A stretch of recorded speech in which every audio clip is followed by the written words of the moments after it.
Hi అండి, welcome to రోజా గోదావరి రుచులు. ఈరోజు నేను బ్రాయిలర్ చికెన్ కర్రీ ప్రిపేర్ చేస్తున్నాను. నేను ముందుగా 1/2 కిలో చికెన్ తీసుకుని శుభ్రం చేసుకుని పక్కన పెట్టుకున్నానండి. ఇప్పుడు స్టవ్ ఆన్ చేసి స్టవ్ పైన పాన్ పెట్టి పాన్ హీట్ అయిన తర్వాత 2 టేబుల్ స్పూన్ ఆయిల్ యాడ్ చేసుకున్నాను. టేబుల్ స్పూన్ ఆయిల్ వేసుకున్నాక ఆయిల్ బాగా హీట్ అయిన తర్వాత 3 మీడియం సైజ్ ఆనియన్స్ని ముందుగానే చిన్న చిన్న ముక్కలుగా కట్ చేసుకుని పక్కన పెట్టుకున్నానండి.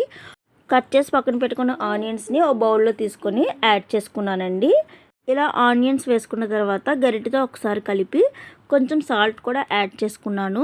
సాల్ట్ యాడ్ చేసుకుంటే త్వరగా ఆనియన్స్ ఫ్రై అయిపోతాయండి. సాల్ట్ యాడ్ చేసుకుంటే అందులోనే 2 పచ్చిమిర్చి 4 ముక్కలుగా కట్ చేసి యాడ్ చేసుకున్నానండి. వెంటనే కొంచెం కరివేపాకును కూడా యాడ్ చేసుకున్నాను. ఆనియన్స్ చూడండి బ్రౌన్ కలర్లోకి కలర్ చేంజ్ అవుతూ ఉంది. అందులోనే ఒక 2 టమాటాలను కూడా మీడియం సైజ్ తీసుకొని చిన్న చిన్న ముక్కలుగా కట్ చేసుకొని వేసుకున్నానండి.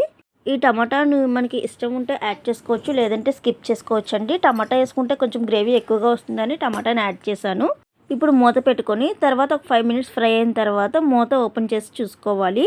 ఇలా ఫ్రై అయ్యేంత వరకు ఉంచుకోవాలి. ఇందులోనే నేను ముందుగా 1/2 కిలో చికెన్ తీసుకొని శుభ్రం చేసి పక్కన పెట్టుకున్నానండి.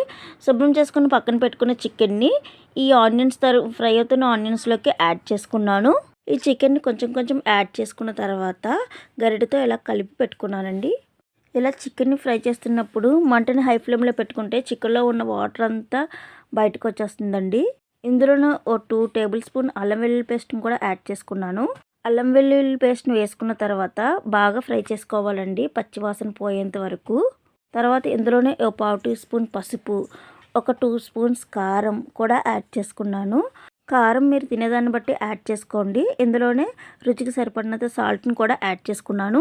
నాన్ వెజ్ని ప్రిపేర్ చేసినప్పుడు దానికి సరిపడా ఉప్పు కారం వేసుకుంటేనే టేస్ట్ చాలా బాగుంటుందండి. ఇప్పుడు దీనిపైన మూత పెట్టుకుంటే ఒక 5 మినిట్స్ తర్వాత మూత తీసి చూస్తే ఆయిల్ అంతా ఇలా పైకి తేలుతూ ఉంటుందండి. అప్పుడు ఫ్రై అవుతున్నట్టండి బాగా చికెన్ కర్రీ. ఇలా ఫ్రై అవుతున్న చికెన్ని గరిటెతో బాగా కలుపుకోవాలండి.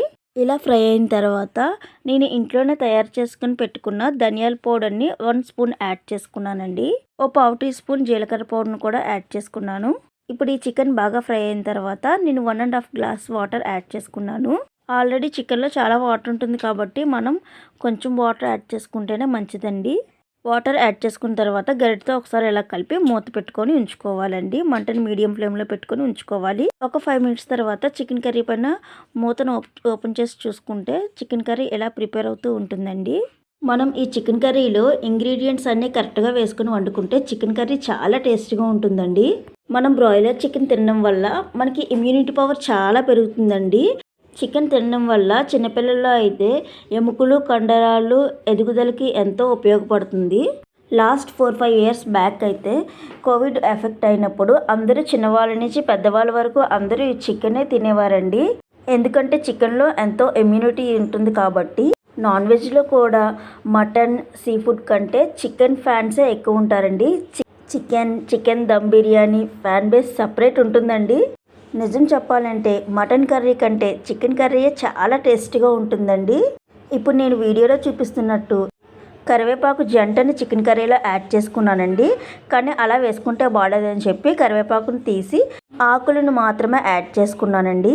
కరివేపాకుని ఇలా కర్రీ ఉడుకుతున్నప్పుడు యాడ్ చేసుకుంటే ఆ ఫ్లేవర్ కరివేపాకు ఫ్రెష్గా ఉండి ఫ్లేవర్ చాలా బాగుంటుంది. అంతేనండి. దీనిలోనే కొంచెం చికెన్ మసాలాను యాడ్ చేసుకొని కర్రీ ఎలా దగ్గర పడేంత వరకు ఉడికించుకొని మనకి ఎంత గ్రేవీ కావాలో ఉంచుకోవాలండి. దీనిలోనే కొంచెం కసూరి మేతిని కూడా యాడ్ చేసుకున్నాను. ఆ వీడియో కనుక మీకు నచ్చినట్లయితే రోజా గోదావరి రుచులు ఛానల్ని సబ్స్క్రైబ్ చేయండి, లైక్ చేయండి, షేర్ చేయండి, కామెంట్ చేయండి. Thank you for watching my videos. Once again thank you for all.